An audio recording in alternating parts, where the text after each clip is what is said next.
Hello everyone, आपका इस channel पर स्वागत है।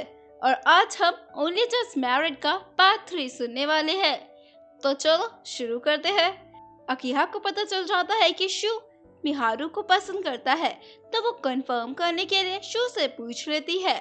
शू ये सुनकर काफी ज्यादा चौंक जाता है और अकीहा को बताता है कि हाँ, मैं मिहारू को पसंद करता हूँ। वो ये भी बताता है कि मैंने तुम्हें पहले इसलिए नहीं बताया था क्योंकि मुझे डर था कि तुम सबके सामने ये बात बता दोगी। ये बात सुनकर अकीहा सोच सोच कर पागल हो जाती है कि वो कैसे मिहारू को पसंद कर सकता है। रात को वो पानी लेने के लिए जाती है। वहाँ पर उसे शू भी मिल जाता है। शू अकीहा को कहता है, मिहारू ने हमारी मैरिज सेलिब्रेशन के लिए छोटी सी पार्टी रखी है, तुम्हारा इसके बारे में क्या ख्याल है? शू का पार्टी को लेकर पहले ही ना होता है। अकीहा भी ना कर देती है। वो कहती है, ये वैसे भी फेक मैरिज है, तो इसको सेलिब्रेट करने की कोई जरूरत नहीं है। लेकिन फिर बाद में अकीहा के दिमाग की घंटी बजती है और वो सोचती है, अगर मैं इस पार्टी में गई तो मैं मिहारू और शू के रिलेशन के बारे में और ज्यादा जान पाऊंगी। ये डिसाइड करके वो शू को पार्टी के लिए हाँ कर देती है और अपना रीजन देती है कि अगर हमने पार्टी में जाने से मना कर दिया तो शायद परिवार वालों को लगेगा कि हम दोनों के बीच में कुछ ठीक नहीं चल रहा है। ये सुनकर शो भी पार्टी के लिए हाँ कर देता है क्योंकि वो नहीं चाहते कि उनकी फेक मैरिज का किसी को भी पता चले। सभी लोग सेलिब्रेशन एंजॉय कर रहे होते हैं। अकीहा उन दोनों के बारे में जानना तो चाहती है, लेकिन खुद से पूछने से काफी ज्यादा डरती है। तभी वहाँ पर मामिया शू की कलीग आ जाती है। मामिया उन लोगों के साथ शू और अकीहा की मैरिज को सेलिब्रेट करने लगती है। वो मिहारू से काफी क्वेश्चन पूछती है, जिससे अकीहा का तो काम बन जाता है। मामिया इनडायरेक्टली मिहारू से पूछती है कि तुमने शू के भाई को क्यों चूज किया जब तुम्हारे पास शू जैसा अच्छा ऑप्शन था। मिहारू कहती है, इसके पीछे बहुत सारी बातें हैं, मैं तुम्हें बता नहीं सकती हूँ। इससे पहले मामिया कुछ और क्वेश्चन पूछती, शू मामिया को खाना देकर उसको चुप करा देता है। अकीहा ये नोटिस कर लेती है कि शू नहीं चाहता कि किसी को भी उसके और मिहारू के बारे में कुछ भी पता चले। मिहारू को काम करते समय चोट लग जाती है। इस पर अकीहा शू को कहती है, क्यों ना तुम मिहारू को पिगी बैग दो। ये सुनकर शू को अच्छा नहीं लगता और वो कहता है, मैं अपने भाई को फोन कर बुलाता हूँ, वो ही मिहारू को घर लेके जाएगा। बड़ा भाई आता है और मिहारू को अपने साथ घर ले जाता है। इसके बाद अकीहा और शू भी घर आ जाते हैं। अकीहा देखती है कि वो गलती से मिहारू का मफलर ले आई है, तो वो शू को एक बार चेक करवाती है। शू उस पर गुस्सा करता है और कहता है, तुम वहाँ पर क्या कह रही थी, मिहारू को पिगी बैग दो, तुम्हारा दिमाग तो ठीक है ना? शू कहता है, मैं नहीं चाहता कि मेरी फीलिंग्स के बारे में किसी और को पता चले, मैं ये बातें अपने तक ही रखना चाहता हूँ। इस पे अकीहा कहती है, अगर तुम मिहारू को पिगी बैग दे देते, इससे उसके रिलेशन पे कोई आज तो आती नहीं। लेकिन शो को ये बातें पसंद नहीं आती और वो उसको वार्न करता है। वो कहता है, ये हमारी कॉन्ट्रैक्ट मैरिज है, तो इस बात को तुम दिमाग में घुसा लो, और तुम मेरे लिए एक आउटसाइडर हो, तो तुम आउटसाइडर की तरह ही रहो। अकीहा को रियलाइज होता है कि उसके एक्शन ने शू को काफी ज्यादा तकलीफ पहुंचाई है। अगले दिन शू का सीनियर अकीहा के ऑफिस आता है। वो अकीहा के वर्क को देखकर तो चौंक जाता है और अकीहा से पूछता है कि क्या तुम टोटल डिजाइन में पार्टिसिपेट करना पसंद करोगी। इस अपॉर्चुनिटी के बारे में सुनकर अकीहा तो काफी ज्यादा खुश हो जाती है।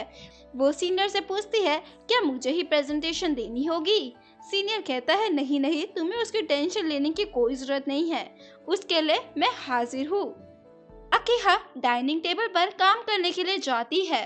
उसको वहाँ पर बैठा देख शू वहाँ से उठकर चला जाता है, जिससे ऑब्वियस हो जाता है कि शू अकीहा से अभी भी नाराज है। अकीहा अब काम करने के लिए ऑफिस चली जाती है। ऑफिस में स्मार्ट गाय आता है। वो अकीहा से कुछ मदद मांगता है। वो अकीहा से पूछता है कि मैं कैसे अपनी शॉप को प्रमोट करने के लिए पैम्पलेट बना सकता हूँ।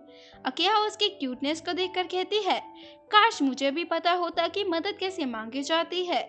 ये सुनकर स्मार्ट गाय कहता है, उस दिन तुम जिस फ्रेंड की बात कर रही थी वो तुम ही थी ना?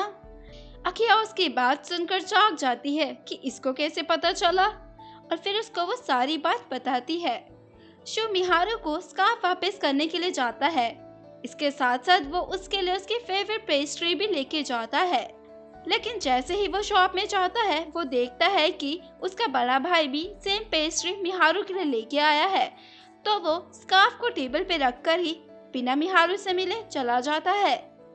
मिहारू देख लेती है कि शॉप में कोई आया था, तो वो चेक करने के लिए जाती है और अपने मफलर को टेबल पे पाकर समझ जाती है कि शू उसकी शॉप पर आया था।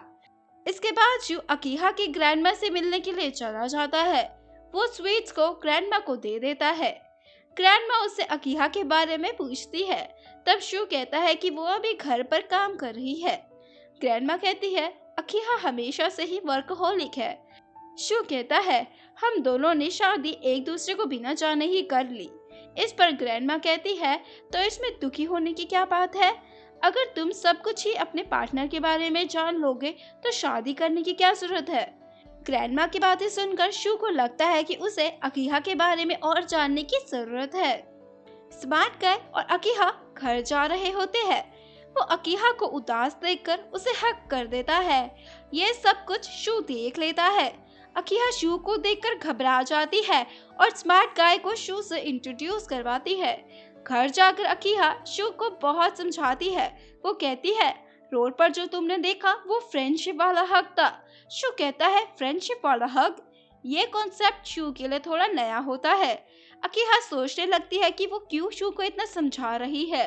तभी शू कहता है मुझे इससे कोई फर्क नहीं पड़ता कि तुम उसे कौन सा हग कर रही थी। हम दोनों अब अडल्ट हैं, हम जो चाहे वो कर सकते हैं, तो तुम्हें मुझे समझाने की कोई जरूरत नहीं है। शू ऑफिस में होता है। सीनियर उससे पूछता है कि अकीहा की प्रिपरेशन कैसे चल रही है। शू कहता है कौन सी प्रिपरेशन? तब सीनियर उसे डिजाइनिंग कंपटीशन के बारे में बताता है। अकीहा घर पर आती है और वो देखती है कि किसी फीमेल के शूज रखे हुए हैं। तो वो जानना चाहती है कि ये लड़की कौन है। ये बात जानने के लिए वो शू के कमरे के पास जाती है और उनकी बातें सुनने लगती है। बातों से लगता है कि शू और उसके बीच में कुछ चल रहा है। शू कमरे से बाहर आता है और अकीहा को देख लेता है। अकीहा कहते हैं मैं बस अभी बाहर ही जा रही थी। शू कहता है तुम इतनी लेट को कहाँ जा रही हो? अकीहा कहती है मैं अपने दोस्त के पास जा रही हूँ। शू कहता है अच्छा तो तुम अपने वही दोस्त के पास जा रही हो? इससे पहले अकीहा कुछ कहती शू वहाँ से चला जाता है।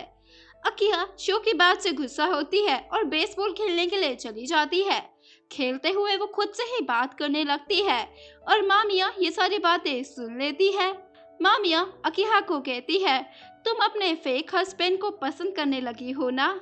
मुझे तुम्हारे लिए बहुत ही बुरा लगता है क्योंकि तुम ऐसे इंसान को पसंद कर रही हो जो तुम्हें कभी प्यार नहीं करेगा। अकीहा और ज्यादा दुखी हो जाती है। मिहारू शू को स्कार्फ के लिए थैंक यू बोलने के लिए आती है। तभी अकीहा ऑफिस से आ जाती है। अकीहा देखती है कि आज फिर से कोई लड़की आई है। देखने पे पता चलता है कि आज मिहारू है। वो अच्छा फील नहीं कर रही होती है तो अपने कमरे में जाने लगती है। मिहारू अकीहा को अपने साथ बैठकर स्वीट्स खाने के लिए कहती है, लेकिन अकीहा मना कर देती है। अकीहा का उदास चेहरा देखकर मिहारू वहाँ से चली जाती है। शू अकीहा को कहता है तुमने मुझे अपने कंपटीशन के बारे में क्यों नहीं बताया था? मेरे सीनियर ने मुझे तुम्हें कुछ टिप्स देने के लिए कहा है। ये सुनकर अकीहा गुस्सा हो जाती है और शू को कहती है तुम दूसरों की परेशानी के बारे में सोचने के बजाय अपनी खुशी के बारे में क्यों नहीं सोचते हो? शू कहता है तुमने ड्रिंक पी रखी है क्या?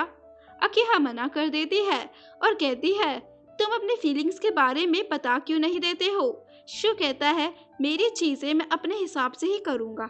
ये सुनकर अकीहा कहती है तो तुम दूसरी वुमेन्स के साथ रह सकते हो लेकिन अपनी ट्रू फीलिंग्स के बारे में बता नहीं सकते हो। क्या यही हैप्पीनेस है तुम्हारे लिए?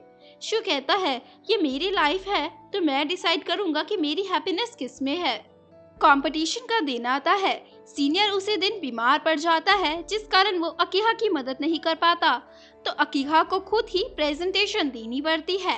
अकीहा पहली बार प्रेजेंट कर रही होती है तो वो बहुत ज्यादा मिस्टेक कर देती है और जजेस को उस पे हंसी आने लगती है। तभी वहाँ पर शू आ जाता है और अकीहा की प्रेजेंटेशन में मदद करता है। अकीहा उसको वहाँ पे देख के काफी रिलीफ फील करती है और खुश भी होती है। घर जाकर अकीहा उसको थैंक यू कहती है। वो उसे कहती है तुम मेरे लिए प्रेजेंट करने क्यों आए थे? इस पर शू कहता है, मैं अपनी सीनियर की मदद कर रहा था और मुझे तुम्हारी प्रेजेंटेशन पसंद आई तो मैंने सोचा क्यों ना तुम्हारी मदद की जाए। इसके बाद दोनों ड्रिंक पीने लगते हैं। शू कहता है, क्या ये ठीक है तुम मेरे साथ ड्रिंक पी रही हो उस लड़के की जगह? इस पर अकीहा कहती है, तुम गलत समझ रहे हो, वो मेरा सिर्फ दोस्त है। अकीहा कहती है, तुम भी तो किसी वुमेन को घर पे लेके आए थे ना। इस पर शू उसकी गलतफहमी को दूर करता है और बताता है कि वो मेरी ओल्ड नेबर थी। वो मेरी कैट से मिलने आए थे क्योंकि उसे मेरी कैट बहुत पसंद है। ये सुनकर अकीहा को रियलाइज होता है कि वो शू को गलत समझ बैठी थी। शू अकीहा को कहता है, जो तुमने हैप्पीनेस वाली बात कही थी मैंने उसके बारे में बहुत सोचा। अगर तुम चाहो तो तुम मुझसे मिहारू और मेरे बारे में पूछ सकती हो। शू कहता है, मैं जानता हूँ कि तुम मुझे लेके काफी ज्यादा क्यूरियस हो। शू बताता है कि पहले मिहारू हमारी शॉप से लंच खरीदने आती थी। धीरे धीरे मिहारू और उसकी फैमिली ने साथ मिलकर डिनर करना शुरू कर दिया। मिहारू के घर पे होने से मैं अपनी फैमिली से और अच्छे से बात कर पाता था। यहाँ तक कि स्कूल में भी उसके कारण ही स्टूडेंट ने मुझसे बात करना शुरू किया था। मिहारू के आ जाने के बाद से मेरी दुनिया ही बदल गई थी। इससे पहले मैं जान पाता कि मैं मिहारू को पसंद करता हूँ, मिहारू ने भाई से शादी कर ली। अकीहा शू की बात सुनने के बाद उसके लिए काफी बुरा फील करती है और उसे कहती है, क्या मैं तुम्हें हग कर सकती हूँ?